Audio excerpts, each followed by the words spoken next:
स्वागत है आपका माय हिमाचल न्यूज में। हिमाचल प्रदेश तथा अन्य प्रमुख खबरों के लिए माय हिमाचल न्यूज चैनल को सब्सक्राइब कर लें, साथ में बेल आइकन को भी प्रेस कर दें ताकि हिमाचल की हर खबर आपको मिलती रहे।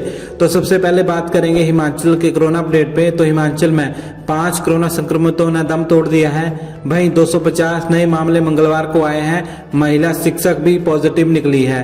तो हिमाचल प्रदेश में 5 कोरोना संक्रमितों की मौत हो गई है। उधर प्रदेश में मंगलवार को कोरोना वायरस से 250 मामले सामने आए हैं। कांगड़ा में 18 आए हैं, शिमला में 42, सिरमौर में 27, बिलासपुर में 12, ऊना में 17, चंबा में 4, कुल्लू में 13, लाहौल स्पीति में 1, मंडी में 17, सोलन में 17, हमीरपुर में 2 और किन्नौर में 4 नए मामले आए हैं। इसके साथ ही प्रदेश में संक्रमितों का कुल आंकड़ा 16,283 पहुंच गया है।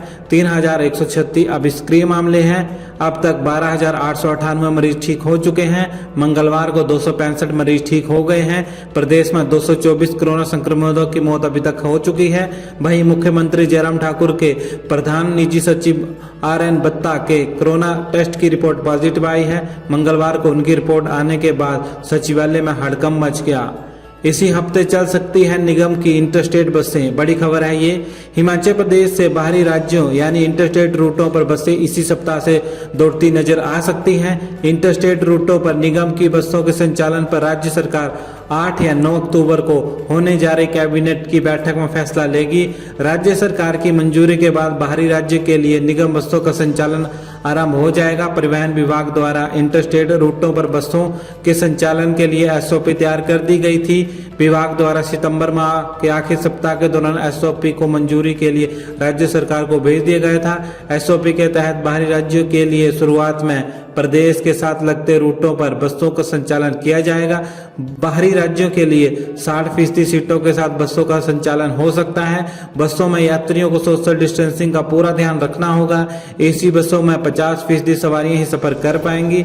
नॉन AC बसों में 5 से 6 सीटें आरक्षित रहेंगी, जो बच्चों, वरिष्ठ नागरिकों सहित बीमारियों से ग्रस्त लोगों के लिए आरक्षित होंगी। इंटरस्टेट रूटों पर अभी तक बस सेवा आरंभ नहीं हो गई थी, मगर बाहरी राज्यों में रहने वाले लोगों को सहित जरूरी कार्य से बाहरी राज्यों को जाने वाले लोग इंटरस्टेट बसों के संचालन पर बड़ी बेसब्री से इंतजार कर रहे थे। मुख्यमंत्री द्वारा विधानसभा के दौरान ही परिवहन विभाग को SOP तैयार करने के निर्देश दिए थे। परिवहन विभाग ने SOP तैयार कर ड्राफ्ट प्रदेश सरकार को मंजूरी के लिए भेजा है, जिस पर 9 अक्टूबर को मुहर लगने की उम्मीदें लगाई जा रही हैं। हिमाचल के CM जयराम ठाकुर के प्रधान निजी सचिव कोरोना पॉजिटिव। हिमाचल प्रदेश के मुख्यमंत्री जयराम ठाकुर के प्रधान निजी सचिव RN बत्ता के कोरोना टेस्ट की रिपोर्ट पॉजिटिव आई है। मंगलवार को उनकी रिपोर्ट आने के बाद सचिवालय में हड़कंप मच गया। PM मोदी दौरे के बाद मुख्यमंत्री जयराम ठाकुर के साथ प्रधान निजी सचिव RN बत्ता, मुख्य सचिव में राज्य सरकार के 2 से 3 अफसर इनके साथ हेलीकॉप्टर में लौटे थे। बंजार के विधायक सुरेंद्र शौरी के कोरोना पॉजिटिव आने से हड़कंप मच गया है। इसके बाद मुख्यमंत्री समेत कई नेता व उनके संपर्क में आए लोग होम क्वारंटीन हो गए हैं। मामले को लेकर उपायुक्त कुल्लू डॉक्टर ऋचा वर्मा ने कहा कि प्रधानमंत्री के कार्यक्रम में कोरोना की नेगेटिव रिपोर्ट आने के बाद ही एंट्री दी गई। 15 अक्टूबर से फिर से होंगी EPTM। कैबिनेट में जाएगा स्कूल खोलने का मामला। हिमाचल के सरकारी स्कूलों में पढ़ने वाले विद्यार्थियों के अभिभावकों के साथ 15 अक्टूबर से दोबारा EPTM पेरेंट्स टीचर मीटिंग होगी। विद्यार्थियों के फर्स्ट टर्म परीक्षाओं के परिणाम को लेकर इस दौरान अभिभावकों के साथ शिक्षक चर्चा करेंगे। मंगलवार को सचिवालय में शिक्षा मंत्री गोविंद सिंह ठाकुर की अध्यक्षता में हुई विभागीय समीक्षा बैठक में यह फैसला लिया गया है। शिक्षा मंत्री ने स्वयं भी कुछ बैठकों में शामिल होकर अभिभावकों के साथ चर्चा करने को कहा है। अगस्त में पहली बार सरकारी स्कूलों में EPTM हुई थी। 4 दिन तक चली बैठकों में 48,000 शिक्षकों ने 7.05 लाख अभिभावकों के साथ संवाद किया। अब दूसरी कड़ी में 15 अक्टूबर से EPTM का दौर शुरू होगा। बैठक में सरकारी स्कूलों के विद्यार्थियों को स्वच्छ पीने का पानी उपलब्ध करवाने के लिए वाटर प्यूरिफायर लगाने का फैसला लिया गया है।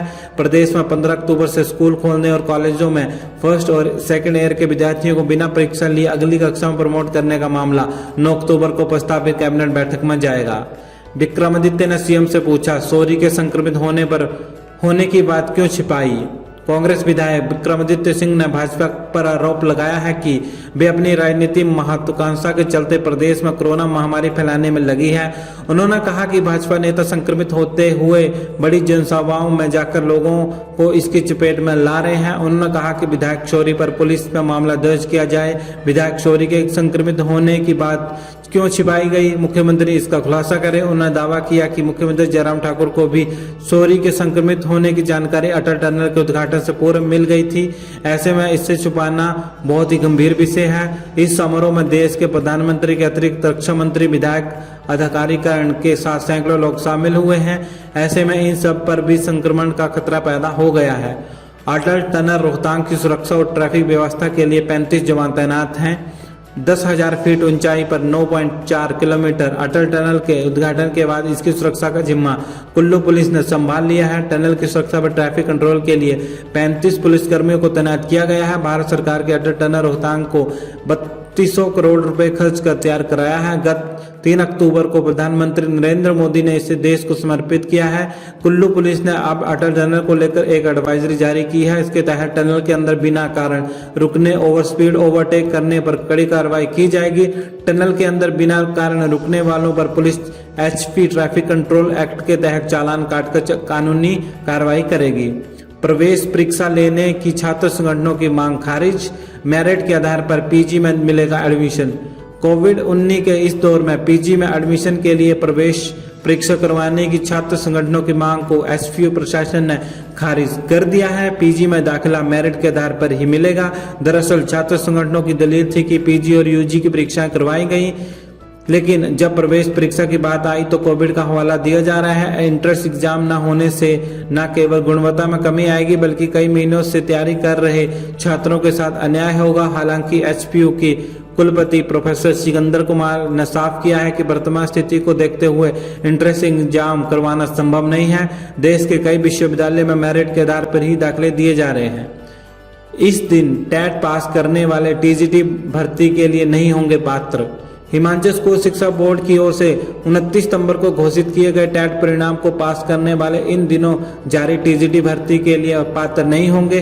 प्रारंभिक शिक्षा निदेशालय ने मंगलवार को सभी जिला अधिकारियों को इस बाबत स्पष्टीकरण जारी कर दिया है। निदेशक सुमकरण सिंह ने बताया कि 24 फरवरी को निकाले विज्ञापन के अनुसार ही वाई भर्ती की जाएंगी। 25 सितंबर से शुरू हुई काउंसलिंग में अब टेट पास करने वाले अभ्यर्थियों को शामिल नहीं किया जाएगा। वर्तमान में प्रारंभिक शिक्षा निदेशालय सभी जिलों में TGT के बैच वाई भर्ती के लिए काउंसलिंग कर रहा है। 25 सितंबर से काउंसलिंग शुरू हुई है। सभी जिलों ने काउंसलिंग का शेड्यूल स्वयं तैयार किया है। डबल इंजन की सरकार फेल, हिमाचल में 55,000 करोड़ हो गया है कर्ज, मुकेश अग्निहोत्री। नेता प्रतिपक्ष मुकेश अग्निहोत्री ने कहा कि देश और प्रदेश में डबल इंजन की सरकार पूरी तरह फेल हो गई है। राज्य में कर्ज बढ़कर 55,000 करोड़ पहुंच गया है। पूंजीपतियों को लाभ देने के लिए सरकार ने कृषि कानूनों को लाया है। बिना सहमति के ही सरकार ने इस बिल को लागू कर दिया है। बिलों से किसानों की जमीनें और घर बिक जाएंगे। नेता प्रतिपक्ष चुरा में किसान आक्रोश रैली को संबोधित कर रहे थे। इससे पहले किसान आक्रोश रैली निकाली गई। उन्होंने कहा कि अब घर में बैठने का समय नहीं है। सभी कार्यकर्ता को अपने नेता के साथ कंधे से कंधा मिलाकर चलना होगा ताकि आगामी 2022 के विधानसभा चुनावों में उनका नेता विधानसभा तक पहुंच सके। अटल टनल से बॉर्डर तक पहुंचने में सेना